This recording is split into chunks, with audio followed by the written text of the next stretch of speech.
आज के इस वीडियो में हम टूथ के मॉर्फोलॉजिकल स्ट्रक्चर पर बात करेंगे। हम देखेंगे कि इस टूथ के पार्ट कौन से, इसमें कौन कौन से फीचर्स होते हैं और कौन कौन से टिश्यूज होते हैं। चलो शुरू करते हैं, ये बहुत आसान है। यहाँ पे देखिए, ये जो टूथ होता है ना, आसानी के लिए मेनली हम इसको 3 हिस्सों में डिवाइड करते हैं।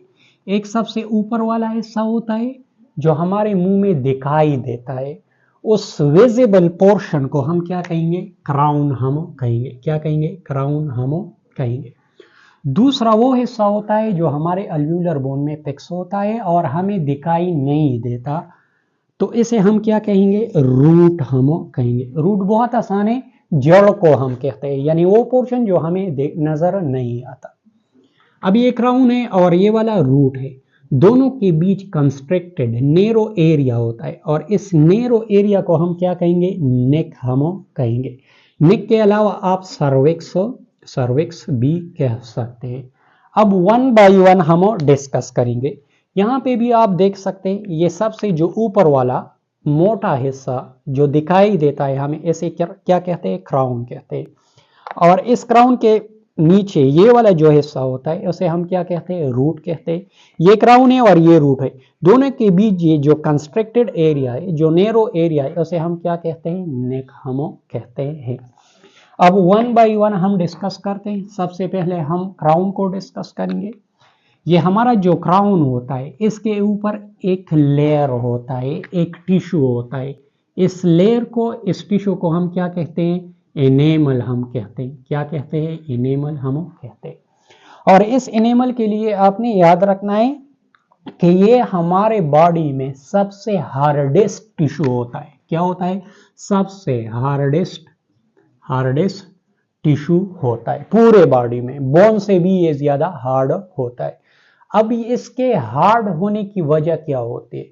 अगर हम इसका कंपोजिशन देखें ना, तो आपने याद रखना है, ये 95% कैल्शियम हाइड्रोक्सीपिटाइट, एक खास किस्म के मिनरल्स होते हैं, उससे बनते हैं। और सिर्फ 5% इसमें वाटर्स होते हैं। क्या होते हैं? वाटर होते हैं, या इसके अलावा बाकी जो ऑर्गेनिक मटेरियल होते हैं वो होते हैं। दूसरी बात, अगर हम इसके सेल्स के हवाले से बात करें कि ये जो एनेमल होता है कौन से सेल से मिलकर बनता है, तो इसका जो बेसिक सेल्स होता है ना, उसे हम क्या? एमेलोब्लास्ट हम कहते हैं। क्या कहते हैं? एमेलोब्लास्ट हम कहते हैं।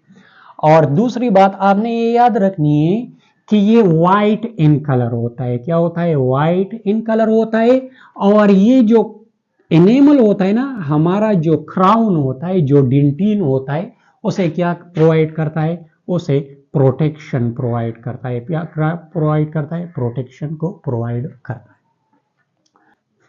अब इसके बाद, क्राउन के बाद हमने रूट को डिस्कस करना है।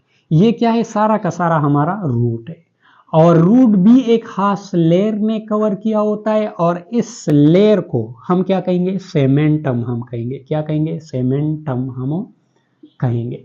ये जो सेमेंटम होता है ना, ये भी हार्डेस्ट होता है, मगर एनिमल जितना हार्ड नहीं होता।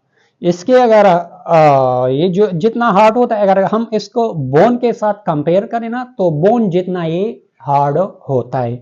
और इसके अगर हम कंपोजिशन के हवाले से बात, तो ये 65% इसमें कैल्शियम हाइड्रोक्सीपिटेट हो। इसके अलावा 35% ऑर्गेनिक सब्सटेंस होते हैं। ऑर्गेनिक सब्सटेंस कोलेजन फाइबर्स वगैरह ये होते हैं। बाकी 5 या 10% इसमें वाटर्स होते हैं। और ये जो सेमेंटम होता है ना, हमारा जो रूट होता है उसे क्या करता है? प्रोटेक्शन देता है। जिस तरह हमारा जो एनिमल होता है क्राउन को प्रोटेक्शन देता है, इसी तरह हमारा सेमेंटम हमारे टूथ के रूट को प्रोटेक्शन देता है। अगर हम इसके साइज की बात करें, तो आपने याद रखना है कि ये जो सेमेंटम होता है ना, ये काफी थिन होता है, और इसका जो थिकनेस होता है, वो जो बुक का एक शीट होता है, जो पेपर होता है, उस जितना ये थिक होता है। अगर हम माइक्रोमीटर में बात करें, तो ये 50 से लेकर 100 माइक्रोमीटर थिक होता है। इसके अलावा अगर हम बेसिक सेल्स के हवाले से बात करें कि ये जो सेमेंटम होता है कौन से सेल से मिलकर बनता है, तो इसके सेल को हम क्या कहते हैं, सेमेंटो ब्लास्ट हम कहते हैं। क्या कहते हैं, सेमेंटो ब्लास्ट।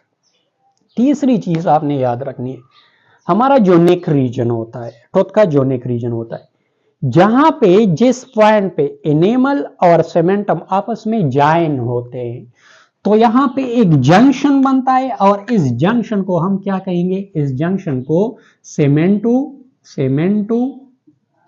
एनेमल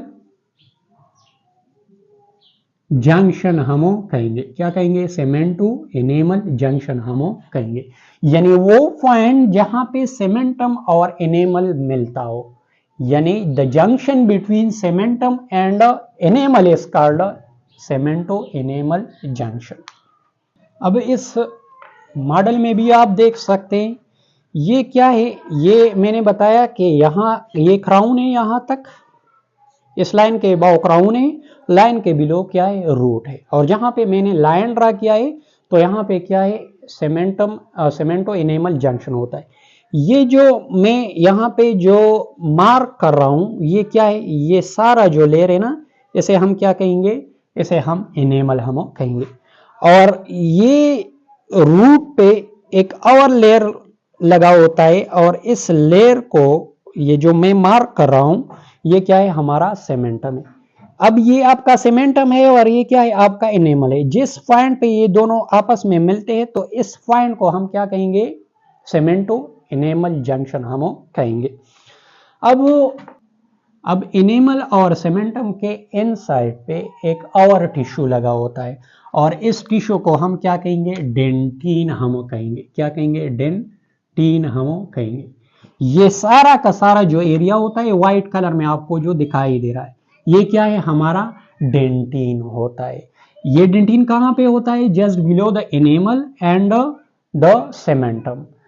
तो ये जो डेंटिन होता है ना, आपने याद रखना है कि हमारा टूथ का जो ज्यादातर हिस्सा होता है वो डेंटिन पर मुश्तमिल होता है। अब अगर डेंटिन की कंपोजिशन के हवाले से हम बात करें ना, तो इसमें भी कैल्शियम हाइड्रोक्सी पिटेटो होती है, मगर इसमें जो कैल्शियम हाइड्रोक्सी पिटेट होती है ना, कैल्शियम हाइड्रोक्सी पिटेट होती है वो 70% होती है। 18% ऑर्गेनिक सब्सटेंस होते हैं, और इसके अलावा 5 या 10%, 12% इसमें वाटर होते हैं। तो इस कंपोजिशन के मुताबिक अगर हम इसको देखें तो एनिमल में 95% कैल्शियम हाइड्रोक्सीपिटेट और सेमेंटम में 65%, मगर डेंटिन में कितने परसेंट है, 70% है। तो हम ये कह सकते हैं कि ये जो डेंटिन होता है ना, ये एनिमल से सॉफ्ट होता है, मगर सेमेंटम से ये हार्ड होता है, दोनों के दरमियान में ये होता है। अब अगर हम इसकी कलर के हवाले से बात करें तो ये कैसे होता है, येलोविश होता है। कैसे होता है, येलोविश इन कलर होता है। और इसके अगर हम बेसिक सेल्स के हवाले से बात करें कि हमारा जो डेंटिन होता है ये कौन से सेल के से मिलकर बनता है, तो उसे हम क्या कहते हैं, ओडोंटो ब्लास्ट हम कहते हैं। क्या कहते हैं, ओडोंटो ब्लास्ट। ये जो ओडोंटो ब्लास्ट होते हैं ना, ये डेंटिन के बेसिक सेल्स होते हैं।